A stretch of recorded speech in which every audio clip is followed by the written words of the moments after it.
Live call-in sports show talking traditional sports, esports, and gaming. We'll take your phone calls live here, 877-853-5247. Meeting ID is esports extra. That is 377-678-9872 at the pound button twice to join the show. Larry Ridley here, SNY TV, little NBC Sports, little Madden NFL, little NBA 2K League. Got the broskies here. 3-on-3. Big three right here, baby. We got the broskies. We'll start with D-Dubs. We got a bunch of dubs on the show today, a couple dubs anyway. Karnewski, what it do up there? Is it raining in Karnewski? Yeah, it's raining in Canarsie. Brooklyn has been misty, raining all day, gloomy. Yeah, but another day in Brooklyn. yeah, raining across the river of the Hudson over here in Jersey. What up, D-Dubs? How you doing, brother? A-Dubs down there. No hoodie today, man. What's wrong with you, dude? Really? Man, the sun came out a little bit right before the show started, so I need to drench this melanin in some vitamin D, man.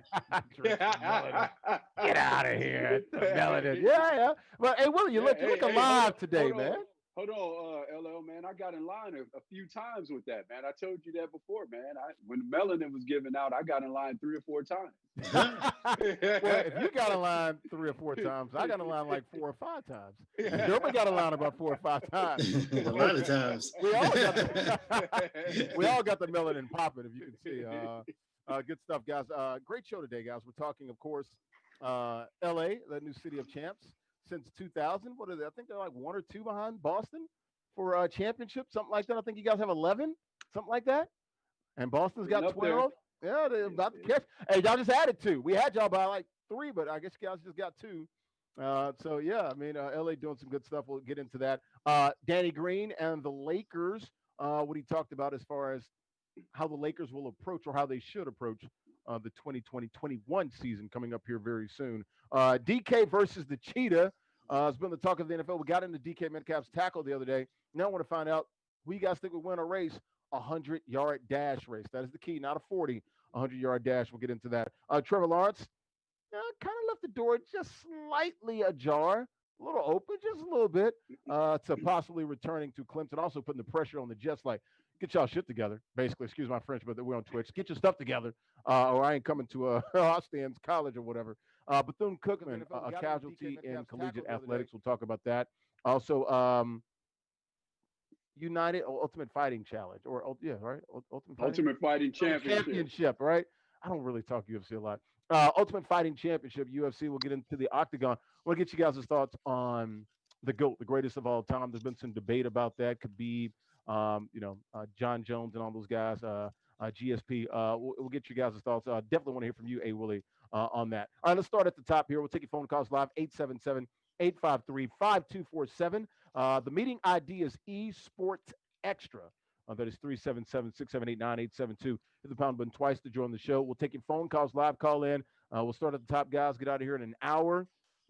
Dodgers win the World Series last night. They were down technically 2-1. Yeah. Did they win the last 3? Were they down 2-1? They won 2-1. I don't think. No, it was 2-1. Tampa tied it.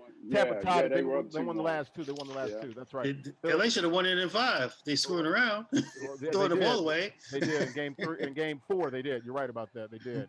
Mookie Betts, home run hit last night. Look, best team. I think it was really what they overcame was Atlanta down 3-1. That's a series I'm thinking about when they won those 4 straight against the Braves. You could tell this team had a lot of pressure. They were the number 1 team, the team I picked. I think we all were sort of on the Dodgers. I don't want the season started. Look, this is the year the Dodgers are going to win it. A great team, very balanced. They can beat you with small ball. Paper cuts are 2. They can beat you with the long ball. All the home runs they hit. The pitching staff is deep. The bullpen is deep. Urias last night pitched well. Kershaw finally gets the monkey off his back. Pitched well in the World Series. I love Walker Buehler, a Vanderbilt product. Here's a guy that I saw in 2018 against the Red Sox, and I was like, wow, that is some electric stuff a couple of years ago. Hats off to the Dodgers. But it's all about the Rays today. I'm sorry. What the hell was Kevin Cash thinking last night, taking Blake Snell, our good Twitch buddy, off the mound last night, 5 1/3 in the 6th inning, 73 pitches, 1 out. The top of the order coming up. The top of the order was 0 for 6 punch outs. I get the analytics. Hey, Willie, you're a baseball guy. I've covered a lot. I don't get the analytics, but I'm And really, I mean, you've seen it. Well, we started seeing the analytics creep up. Red Sox, Moneyball, Billy Bean, all that stuff. What the hell, man? You gotta let Snell close that thing out. Man, he was dealing, and especially when you're down 3-2, I think at that point you got to go for what you know and make sure that you try to get to a game seven. And when you have a guy like Snell, maybe if he had, depending on how many pitches he would have pitched in game six, had they have won that, if you need him in a small dose, you might be able to come back with him for an inning or so, get an out in game seven. We've seen that before. So I was shocked by the decision, especially how he was dealing, given the fact that they were down 3-2. It's different if they were up 3-2, but being down 3-2, that was different to see. Again, as you said, LL, the analytics, that's a big part of it, but oftentimes the analytics can kind of forget feel and how things are going and completely quantify everything. And How for me, much has the manager been diminished in baseball? We talk about this all the time in New York with Aaron Boone. He's been on the radio for the last month talking about this. I don't think the managers have a lot of say in this. They might say it's a collaborative effort. I don't think so. They're no, told who to play and what to do in right. certain situations. No question. No question. The manager has been diminished a lot in baseball, unfortunately. And it's one of the sports when you start thinking about the fact that it's a sport of failure. It's one of the sports where the chess of the game 30% of the time is Hall of Fame level. No question. No question. So the chess of it, that stuff matters and what moves you make and why you make it and the feel of the game and the things that you think while the manager is on the field. So it's unfortunate to see it. One of the things for us, I can say this in '04, when we won it all, because our baseball operations department was so young, people kind of put us into that money ball category, but we have the second highest payroll in baseball, right? So most analytics teams that lean heavily in the analytics direction or lean on it exclusively don't have really, really high payrolls as well. So, I think because we were a young team in terms of our front office, people put us in that boat and we weren't as much in that boat as people thought we were. But yeah, it was really strange to see. It was really strange to see when we're talking about the Rays. Yeah, D-Dubs, your thoughts here. Kevin Cash, I covered him in Boston. He was Veritek's backup catcher. What year was that? Not 07, the year they won it. 08, the year they got beat by the Rays. And the ALCS should have won back-to-back titles.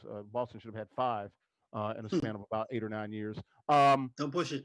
Yeah, they were pretty good. I mean, they were really good. Was the AL MVP. Yeah. That was a good team. Yeah. The Rays got him in that game 7 in the ALCS. I think they would have beat the Phillies that year.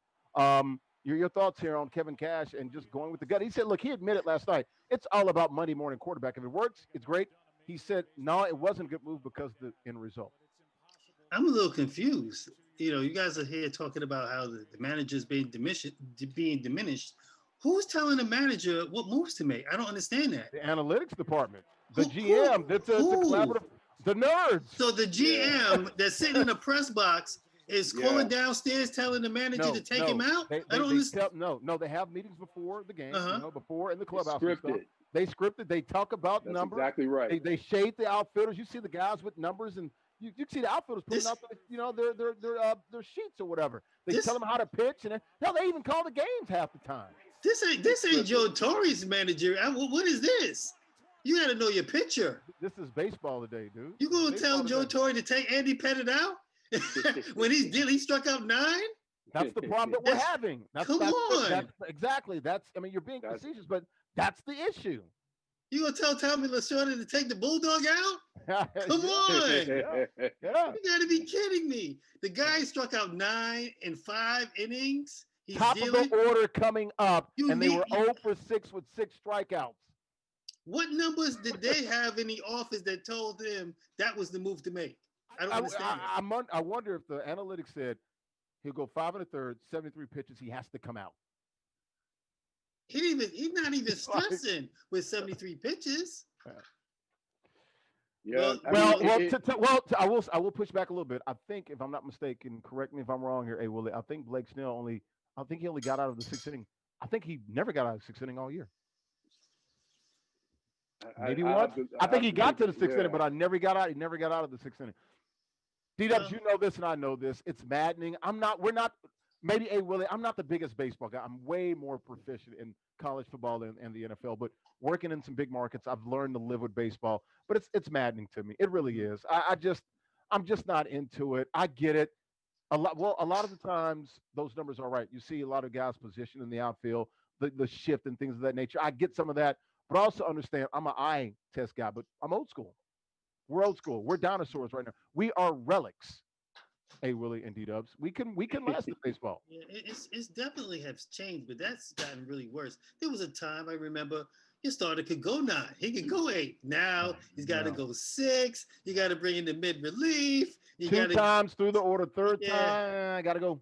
got to bring in the closing, and it's a totally different ball game. But that is a game 6. You got to have it. He struck out 9. He's dealing. Now, if you're telling me that he's never gotten to the 6, then I could understand. Well, the manager's got to know his pitch. Never gotten through the 6th, if I'm not mistaken. Never gotten through 6. I gotta let the not guy. This, he's dealing. This year. I gotta let him go. Yeah. I gotta let him go through that. With the stakes that are with everything that's at stake. Agreed. Yeah. I gotta let him. Do you see the Mets taking out Jacob DeGrom in the 6th inning like that? How do you think that would play here in New York? How do you think that would play here in New York? Get killed, crucified on the radio. Right. It's tough, but it is tough. Yep, it is. I'm happy for the Dodgers. You know, one of the old franchises like the Yankees and the Red Sox and the Cubs. It's been a long time for them. I see A. Willie got on his Dodger blue on. So I'm happy for them. And I'm not mad that the Rays had to go and cry in the car. So it's all a good day. Yeah, Kiermaier and those guys, man, they were not. Blake Snell was pissed when he got off the mound. Oh, yeah. I don't blame him. I get it. I understand. There's got to be a happy medium, a balance here. Like I said, the manager, and we've been talking about it in New York for the last year since I've been here. The manager slowly but surely, he's kneecapped. He basically goes out and does whatever the nerds tell him to do. The pocket squares. That's what the pocket protectors. They tell him what to do. So it's crazy, man. It's got to stop, man. It's maddening because I mean you got to get a feel for the game. You got to get a feel for the guy. The analytics and the numbers can't tell you. They can't measure the heart. So yeah. And to your point.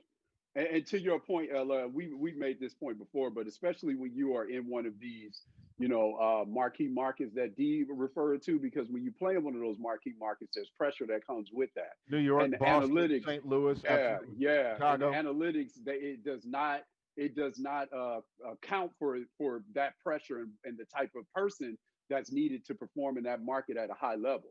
And it almost discounts it, and also discounts chemistry as well. So is there a place in it in the game? Absolutely. But to your point, I think we've gotten to the point where we're over relying on those numbers. And sometimes I can say this as well, sitting in those meetings, and one thing that happens is when you're able to quantify everything, you get paralysis of analysis.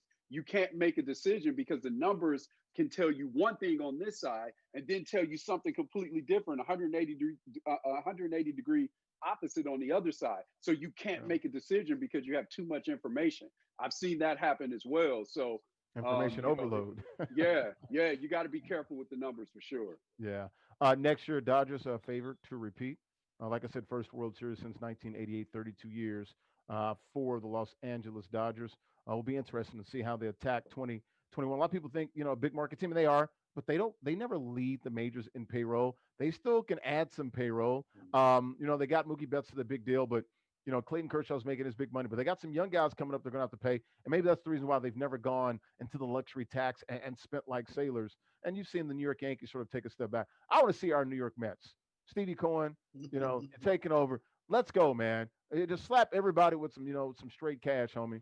And, get the Mets in there. Of course, the Mets won the World Series 5 years ago.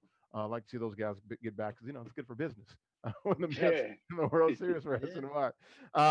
Let's go part of the reason too, LL, why the Dodgers have been able to do that also is because shout out to their scouting department as well, because almost half their team is homegrown talent. So they're able to get guys and have them under their control for a relatively short amount of money because they've drafted these players or they signed them as free agents like Kenley Jansen or someone like that.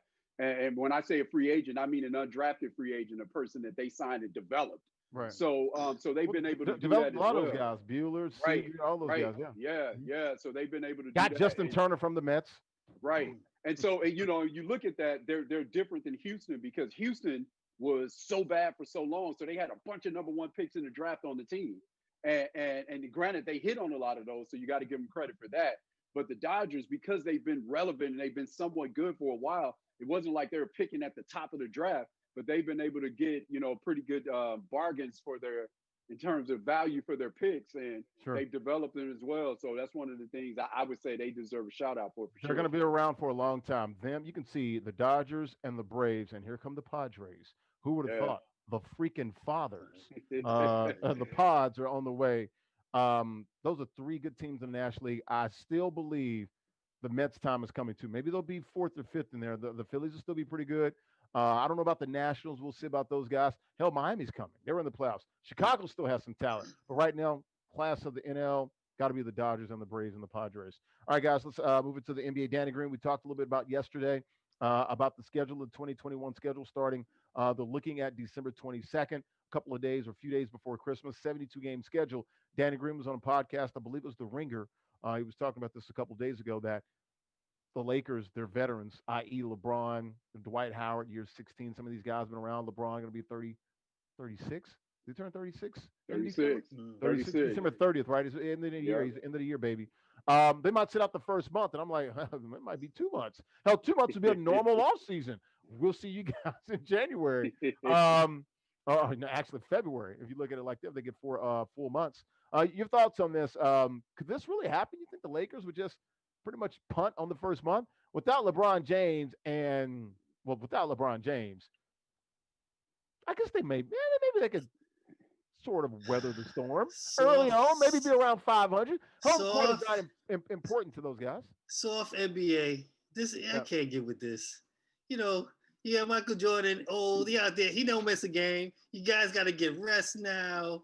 They can't play back-to-backs. Come on, man. Come on, man. And management. Come on, it's ridiculous. It ain't crazy to think, man. It's ridiculous, man. These are older fine-tuned athletes. Rondo in year 16, 17. When did he come out of Kentucky? 05? And what is that? I know he was in Boston. Draft. Okay, I know he was in Boston in 06 when I got there. So 2006 through 01, 21, that's 16 years right there, bro. I'm confused. I thought as we got older and it's 2020, technology is different. We're better athletes now. So the older athletes, they didn't miss games. They played all the time. But now the new improved athletes like LeBron, the King James, he got to take nights off. How many of them old guys won titles and played this well in their mid to late 30s? They're Hall of Famers. There's a lot of Hall of Famers. There's not that many Hall of Famers Jordan right now. Jordan won his last title at 34, dog. Yeah, but the eras before, there were a lot of Hall of Famers running around. How many of them old guys? Too many running around. Bird and Magic them didn't win no titles in their late 30s? No. Only one that did. It's sad to me. Was he around his mid? But that was his last year. He was mid 30s last year. Gotta take nights off. Come on. I'm with you. I don't like it, but from a Lakers standpoint, I just saw a report now that the players are pushing back on this December start thing. They want Martin Luther King Day, is what they want. Then they're going to lose money. Oh. I think the symbolism, I can see it. The symbolism of Martin Luther King's birthday starting point, I think that's where their head's at, and that means more to them than they're thinking about the financial aspects of it, honestly.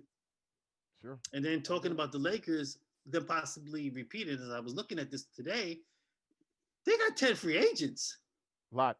They got 10 free agents they got to navigate. That's why they're saying they could possibly go after a third max person, a CP3 or somebody like that, a Bradley Beal. They said the CP3 thing would be kind of tough for them to do. Yeah, because I think they have to wait a certain period of time. But if the season starts in January, it might work out.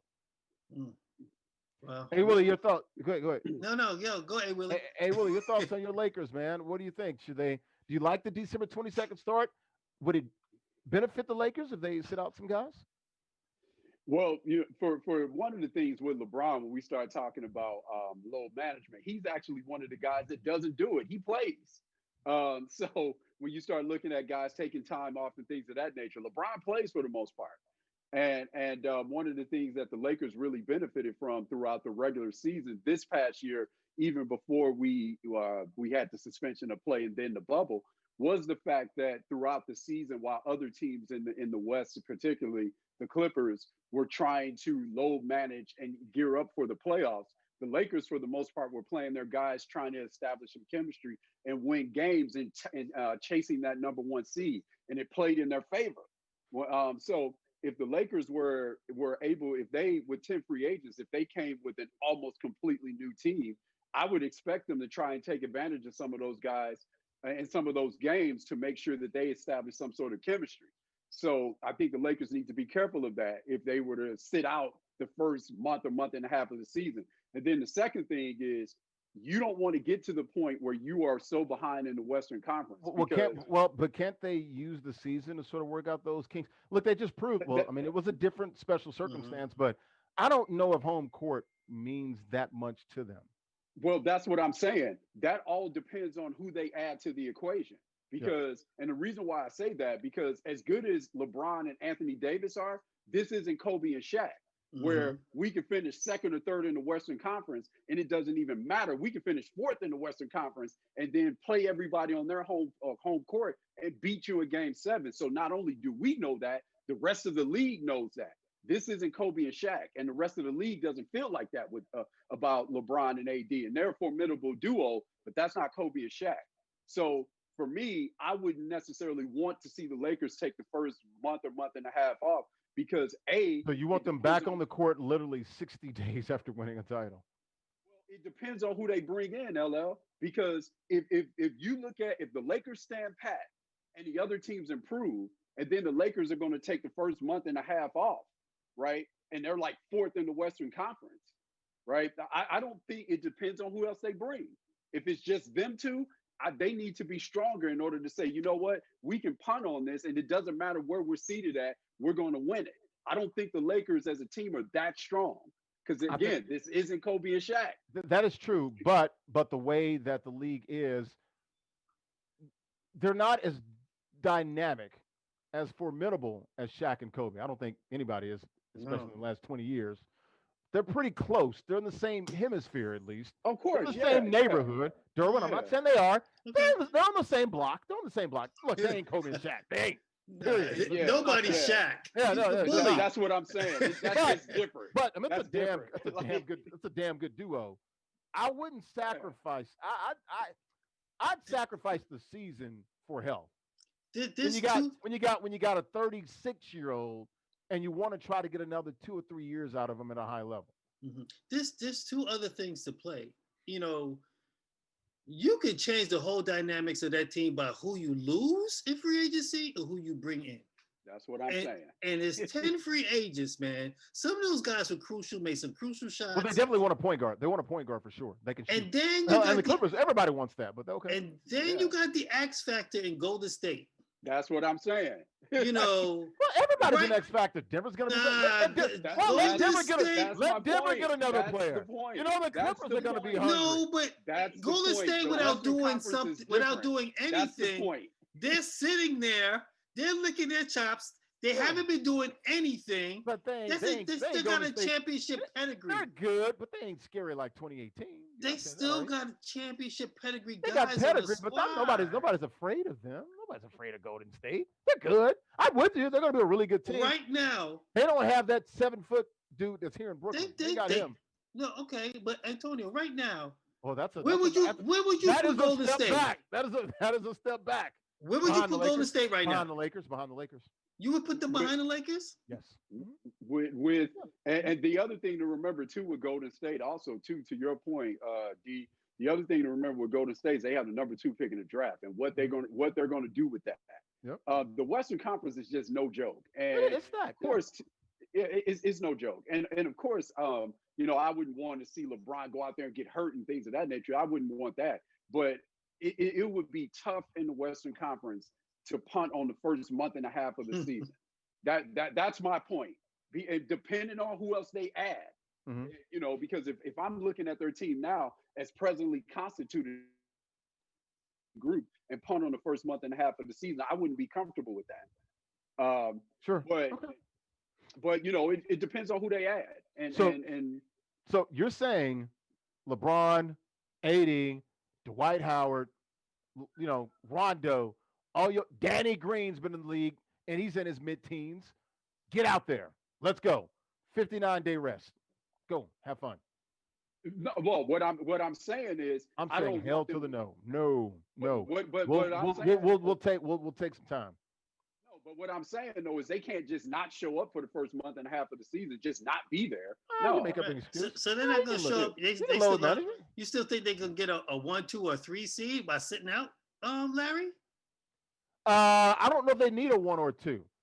You don't think so? No, they can get a 2 or 3. That one broke well for them. Yeah, it did. did. I don't think it's going to benefit them to be sitting mid-pack. So you mean to tell me the Lakers have to be the 1 seed? They're the best damn team in the league. They don't have to be the 1 seed. They got the two best. They got two. They're the best team in the league, Durbin. They got the two top 5 players in the league. That's the best team in the league, Durbin. But we don't know. They got 10 free agents. Before I'm like, they got 10 free agents. The Clippers are right there. Okay, 1A and 1B. Okay, I did too. We all did. Yeah, Larry, you're saying they're the best team in the league, but that worked out beautifully. You say that the best team in the league, but what I'm saying to you is that same team is probably not coming back. Well, they're going to add, but that means they'll have cap space. They'll add some players. But as long as you got that nucleus, so we're going to add. We're talking about an unknown. We don't know what kind of chemistry. We don't know what you start adding guys. Boy, you don't know. It's not the same. It's a great nucleus to add. It's like saying in the '90s, "Hey, Cowboys, you got Michael Irvin, Troy Aikman, and Emmitt Smith. Who else? Who's going to be your starting left guard? I don't give a damn. We got the triplets. What are we talking about? Hey, that's the hell of a damn start right there." I thought the same. Man, I thought the same thing about the Clippers. That's what I thought. Who's going to be the starting tight end? We got the I don't think it's going to be that easy for these guys. We got Julio Jones and we got Patrick Mahomes. Why does it matter who our tight end is? I don't think it's going to be that easy. If you think that these two guys, I didn't say it was going to be easy. I'm just saying they walk in as a legitimate favorite. Can they get knocked off? Yeah, they can get knocked off by sitting or playing. You're right, depending on the roster. But what I'm saying is I would not sacrifice their health for a few damn games in the freaking December. I wouldn't do it. I'm with Danny Green on that. Well, you should count your blessings that AD made it through the damn series. He normally gets nicked up a lot. So he does get nicked, yeah. Sometimes, this is the year it broke well for them. You don't know what kind of injury will pop up next year. Fair point. Then what you got? I will say this, in 2010, the Celtics did this. They coasted. 4th seed. You're talking about not 1, 2, or 3, 4th seed. That means you got the top seed in the second round. They swept LeBron James after the first 2 games. Boop, boop, boop, boop, on to the finals, and probably would have won their second one if they didn't suffer that injury in game 5. Okay, so I've seen it happen before where it's like, the regular season is not terribly important to us. We're not afraid. And the Celtics talked about it all year, like, pick it up, guys. We were in February, March, like, pick it up. They're like, we don't care. We'll beat Cleveland. They told us that on the record. So I'm pretty sure the Lakers feel the same way. Like, we don't have to avoid anybody. It'd be nice if the playoff and the bracket breaks for us good. But we're the best team. We feel that way. So, line them up. We'll knock them down. And then factor in that, the next season, it probably won't be a bubble. Now you're going to have to travel and be in other people's stadiums and deal with their fans. And that's something probably no fans, though. Probably no fans next year. I wouldn't count on that. Well, different arenas. Well, who knows? They might try to pull like the NFL, 20%. And like I said, if you got 20% and you can't shoot free throws, get out. Get out. Out the damn league. Jack Nicklaus, he might have his seat there. I saw 10,000 people in NFL stadiums. The guys are like, all the audible signs they can't hear. It's like, man, stop it. If you can't play in front of 10,000 fans and it, sort of, messes with your focus and your concentration, go back to high school. They got 10,000 fans on the Friday Night Lights in Texas. Stop it, Yes, man. they do. Speaking of the NFL, I like just talking about that. Durham gets me going with the damn fans. Oh, they got fans and they don't have fans. It's All a right, man. different You can dynamic, okay. man. It You can is have your different. 5,000. It ain't different. Not with 5 or 10,000 fans. I'm just No, it saying, ain't. different No. venues, Oh traveling. my. They didn't have to travel. They This ain't stayed in this. baseball. It ain't a true home court. It ain't baseball. The arena, okay, it might look All different. right. Ooh. Time will tell. And with their, if you're looking at 10 to 20%, okay, the arenas hold 18 to 20, 18, right? yeah. 18, 19, 20. So 20% of that would be what? 4,000? But you talking- know what? Yeah, But you LL, get 4,000 media, photographers, and family, and that is the 4,000 right there. but you know what you're doing? You know these teams, man, in the gamesmanship. So when one team has fans and the other ones don't, right? And that Sure. team loses, you open it up to them. You They're give going to it an say something. excuse. Yeah. Yeah. Did the Rays make an excuse last night that there were 10,000 fans there last night and 7,000 fans? How many people were there at the World Series? 10,000? Or was it 11? It was They- 8, 9, 10. Somewhere around, let's say Did, around did, 10,000 last did we night. see COVID? Did we see COVID Dan use that as an excuse? No. COVID Dan did in Florida. Yeah, he did. Who Yeah, did? he did. Who did? Dan Mullen. Yeah, he did. Dan Mullen. Said, yeah, the coach at Florida. Oh, yeah, at Oh, Texas, yeah. at Texas A&M. Oh, Yeah. shut up. Stop it, man. No, he wanted the full house. And it's like, dude, stop. Stop it. Man, like you just open yourself up to that. So I agree with D in that regard, man. If it's gonna be uniform, let it be Yeah, uniform. see, y'all I sound like agree with that. Louisville now. You sound like the coach at Louisville. Oh, Kentucky wants to come play us. They're so excited. We got to play them next year. They might have fans. Stop it, man. It's a one-off, dude. It is what it is. You look like a crybaby. Don't man. do that. Don't Nah, do man. that. Says This the is big-time athletics. says the man that doesn't want guys to play in December because they need their rest. Stop it. No, I'm being smart. I'm being realistic because these guys are old. But I don't want to hear crying about playing in front of fans. Stop that. And let me say this Go about ahead. the rest, right? I want to say this really quick. So one of the things that I feel like, and this is part of the reason why the NBA is aiming to probably take over youth basketball, because they're looking at the players and we're looking at those players, and you see this in baseball as well, LL. When you get the medicals on players, when you are in the scouting department, some of these players, say baseball, for example, it looks like these guys are 18, 19 years old, and you take a picture, it looked like a grenade exploded in his arm when Yeah. you look at the medicals. Because of the fact that we have these sports and because there's such a rush to get exposure by parents, these kids are playing these sports year round Yeah, and they they're are. specializing and they're Mhm. only playing one sport. So that My kids got a repetitive stuff- game on Saturday, November the freaking 1st, baseball Right, in New right, York and right. Jersey. Who Yeah. does that? Yeah, exactly. So all of that repetitive motion, all of that repetitive action leads to this increase in stress fractures and all those different things. So now, by the time these guys get to the league, case in point, look at Blake Griffin. Blake Griffin came to the NBA with a knee problem.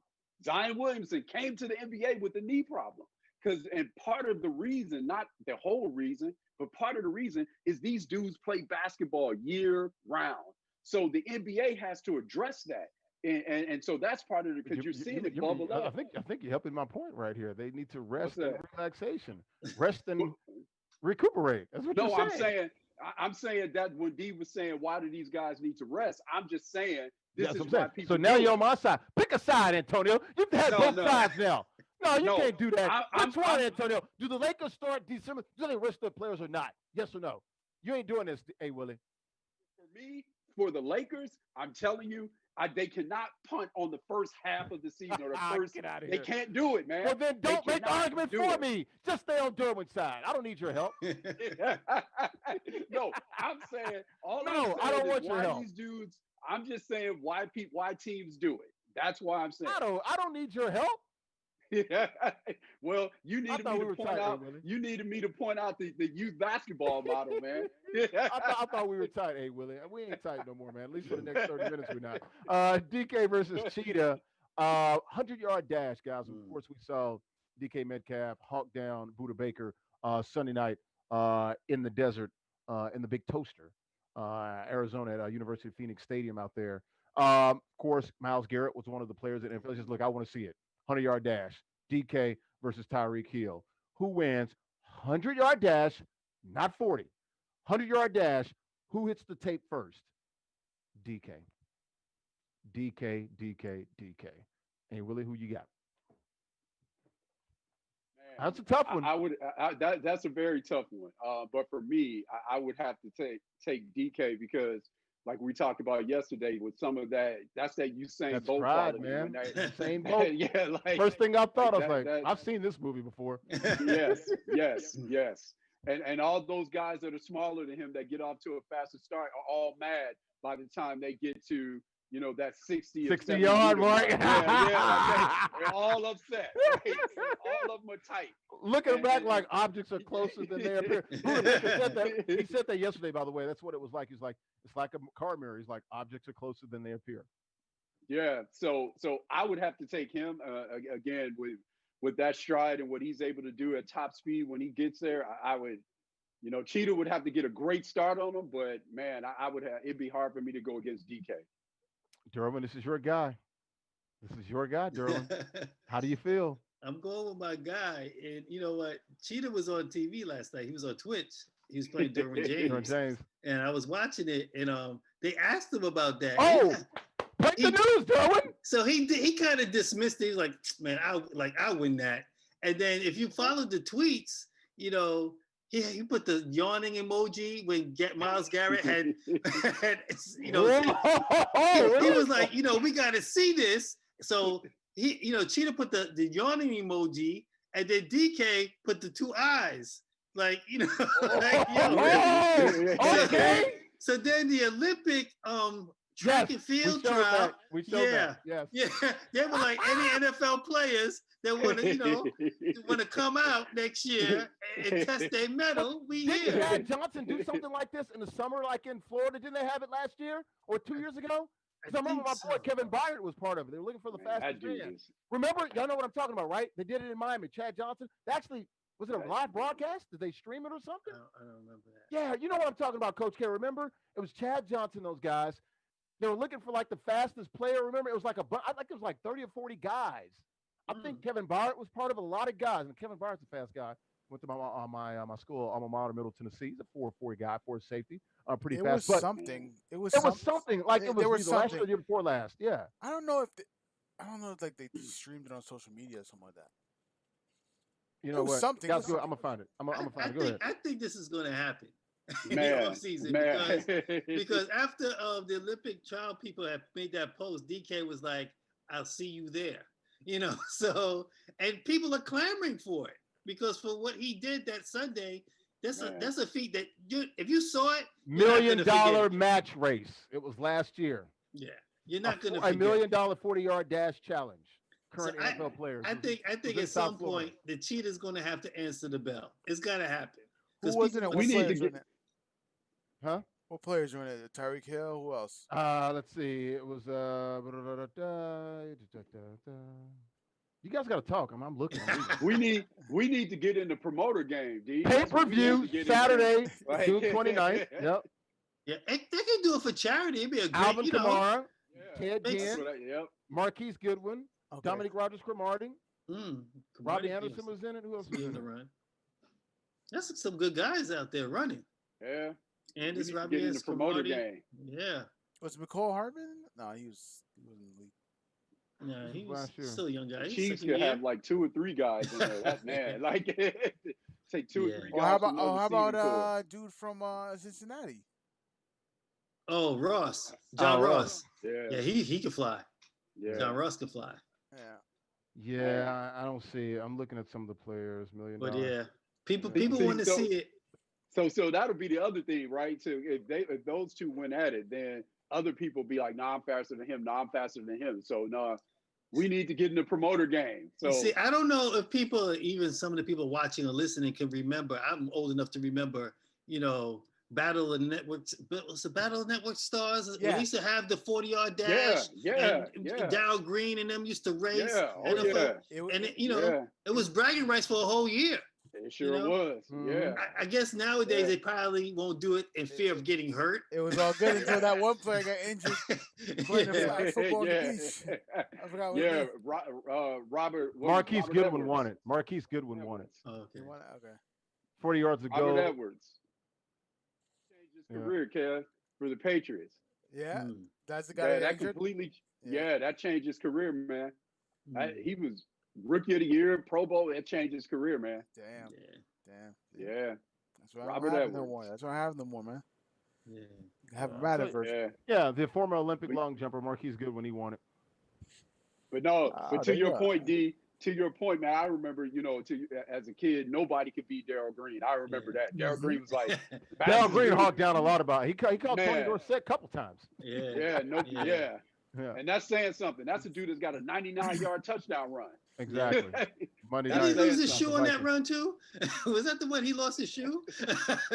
Man, he Yeah. was moving on that 99-yard touchdown Yeah. run. Yeah. I remember that. Darryl Green was a bad dude. We'll keep it in the NFL. Trevor Lawrence talked to the media yesterday, and he was asked, of course, about the NFL, and he sort of left the door open about. He said, "Who knows?" That was the quote about whether or not he would go into the draft this year. Of course, the junior is, slated to be the number one overall pick in the draft.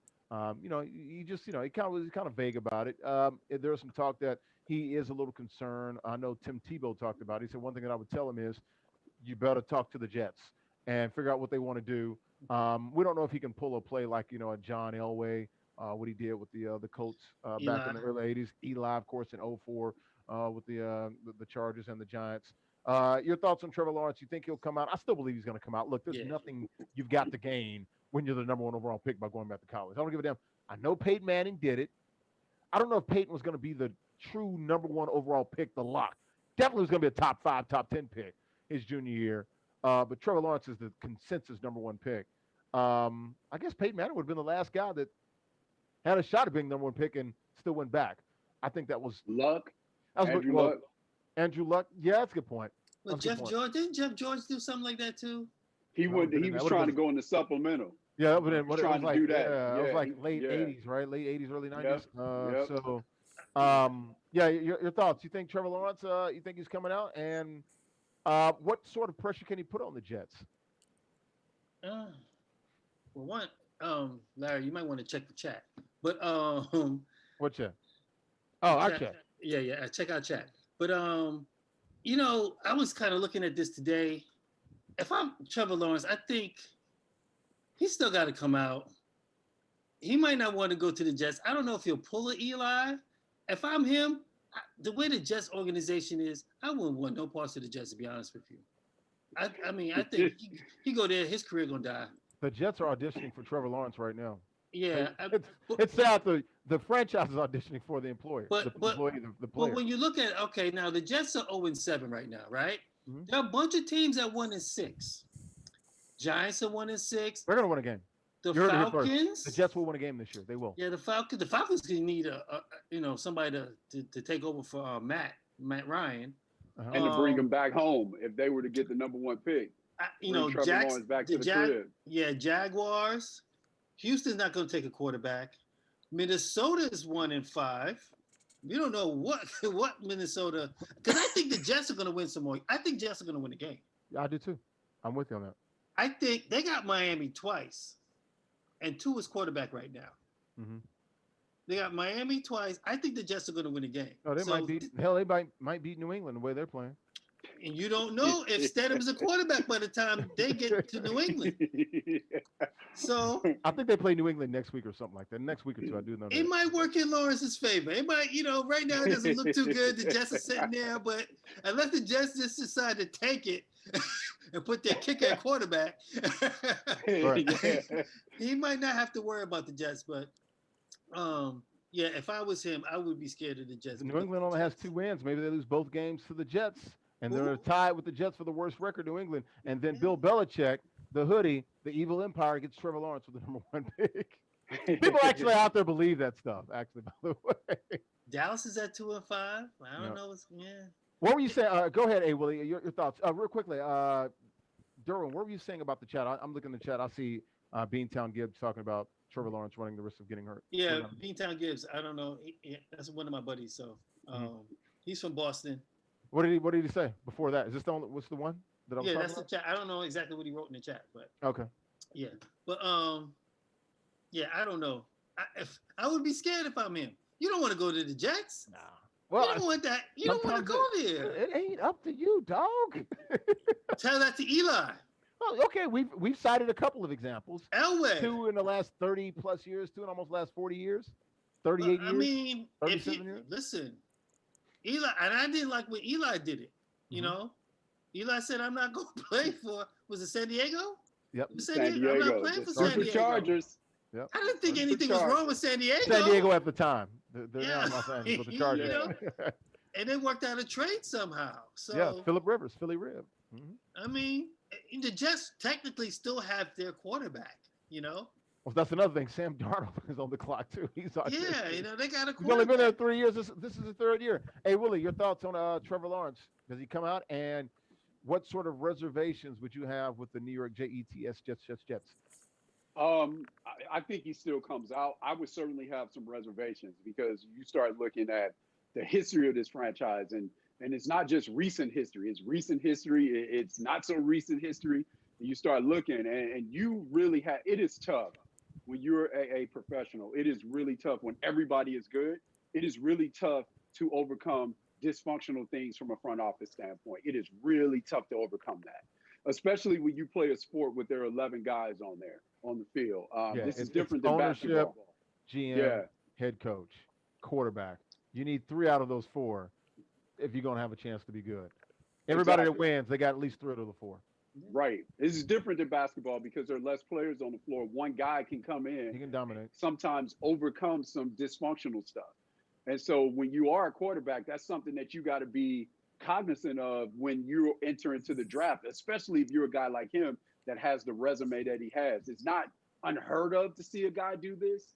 I would be shocked. I was shocked when Andrew Luck did it. So I'd be shocked if he does it, but it's not unheard of. And it's something that he certainly needs to be cognizant of and think about for sure, because I'll say this as well. One of the things that's underrated, and I'm all about guys getting their money. I'm all about that. But one of the things that a lot of professionals talk about, even when they jump off the porch early, is they talk about when they're in college. It's almost the last time that when you play this sport, that you almost experience almost unconditional adulation and love. Because once you become a professional, people don't rock with you like that if you're not performing. Right. They're not going through the growing pains. And it's easy to perform in Clemson, South Carolina. No doubt. When you're better than 99.9% of the teams you'll ever face. And everyone loves you. That's exactly right. That's what I'm saying. He come to New York, he ain't a rock star. We're going to talk about you.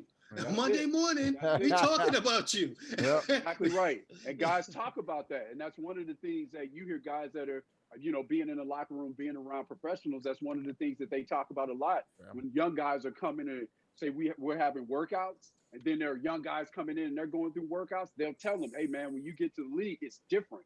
It is completely different. I know we all aspire to be here, but the way that it's handled because it's business is completely different than college. And some of those guys say they miss it. Yeah. Trevor Lawrence already won a national title. He's only lost 1 game in college in 2+ seasons. If he wins it this year, it'd be 2 out of 3 years, only 1 loss in 3 years. Probably a Heisman trophy as well to boot. Why would you go back? Yeah, it's the Jets, but I don't know. Maybe you can try to apply some pressure, but this is why you got, your team right now, maybe putting some pressure on the Jets. Joe Douglas, and, Christopher Johnson, the Jets brass, they're talking about this as we speak. They want to finish out the season, but, the Jets are thinking, all right, let's kind of pivot to 2021. 2020 is over. Good stuff. Real quick, Drew. I mean, I feel for the guy. I think it's going to work itself out.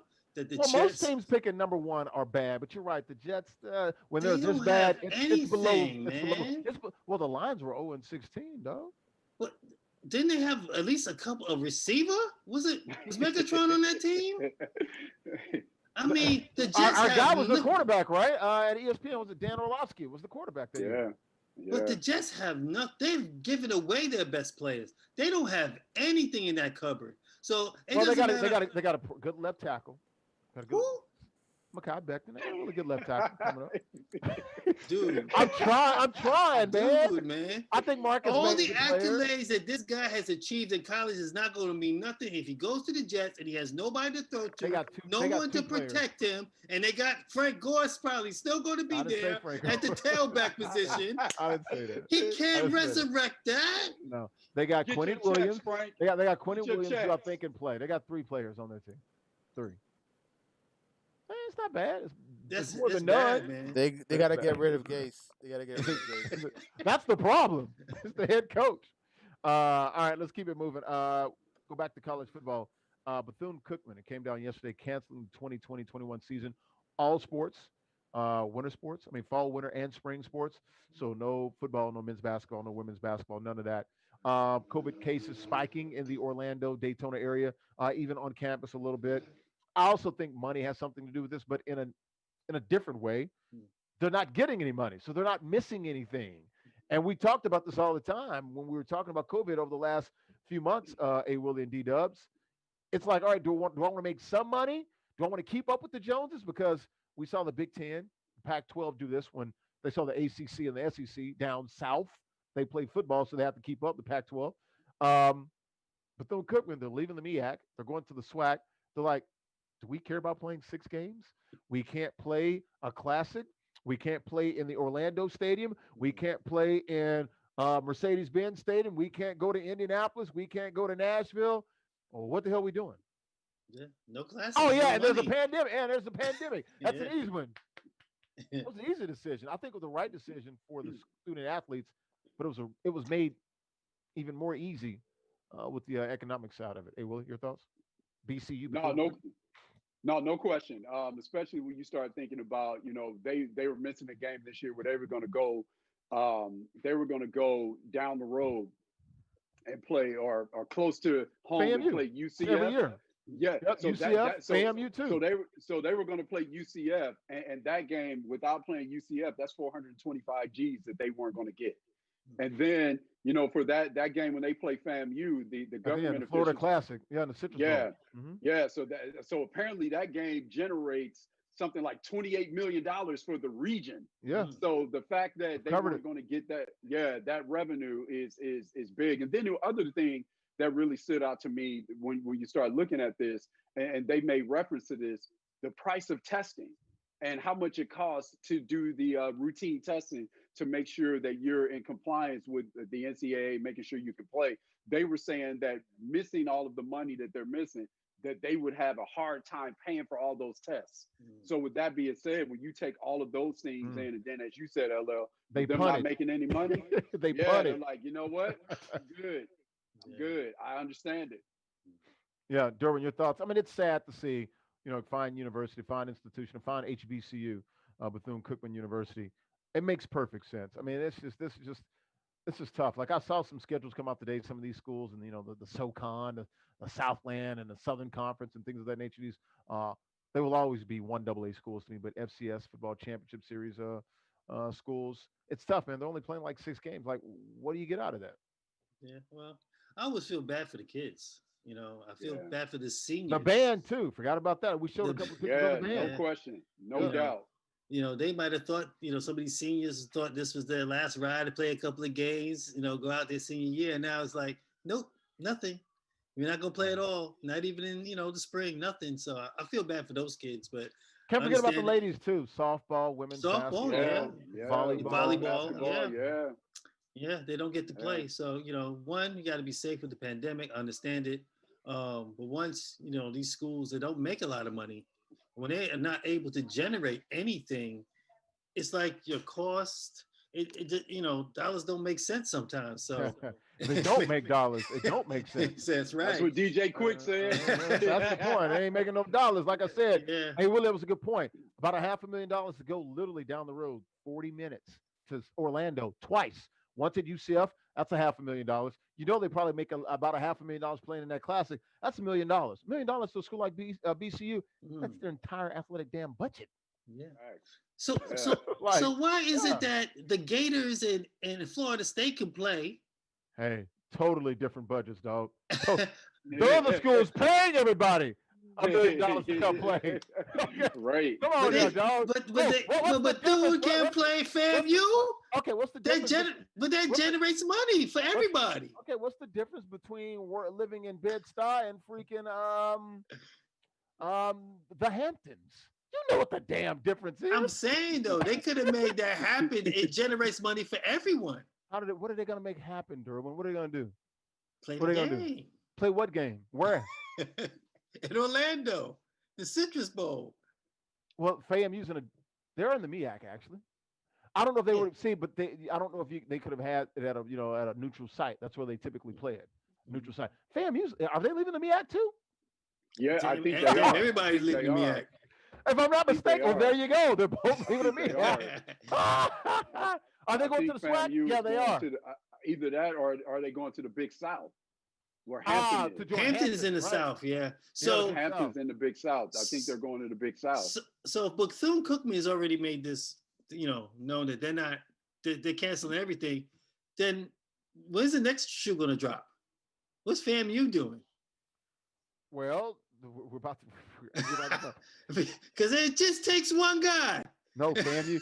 You know what? They could have played. They're both going to the SWAC. Both of them, July 1st, 2021. Both of them going. I thought they were going to the SWAC. I'm like, oh, shoot, I forgot about that.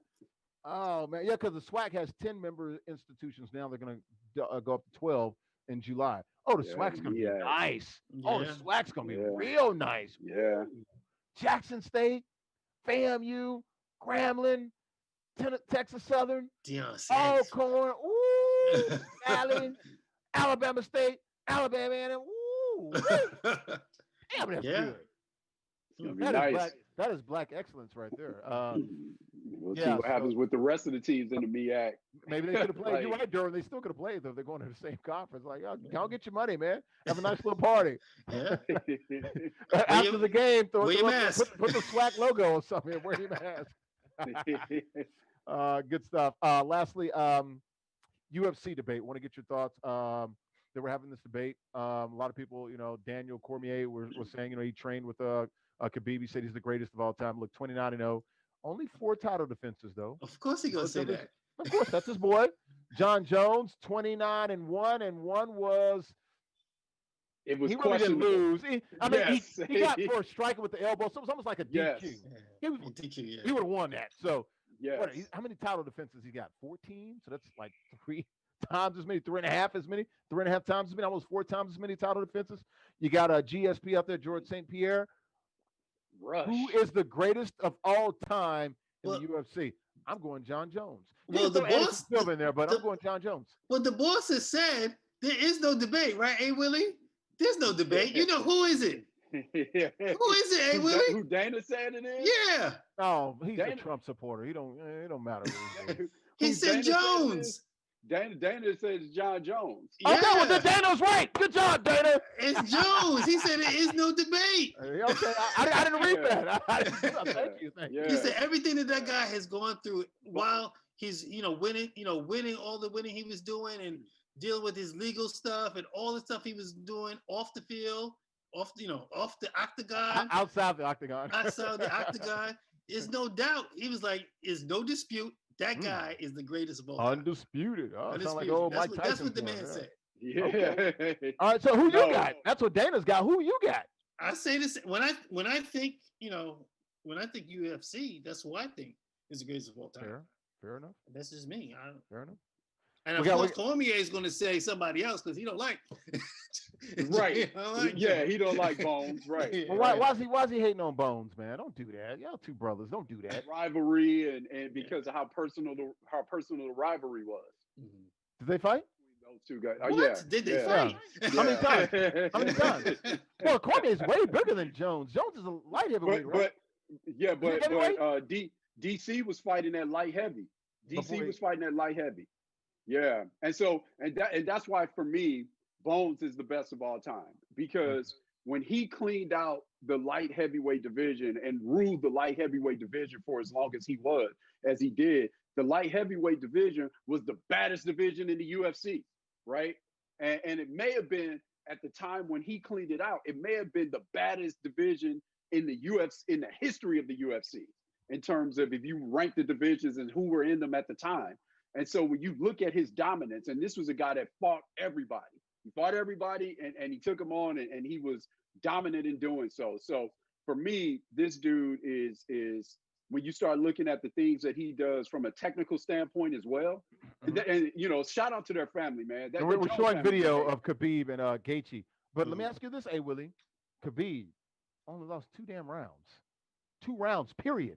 Throughout his whole career. 2 rounds. Yeah. And one of them was last week to Gaethje, the first round. Before he put him night-night.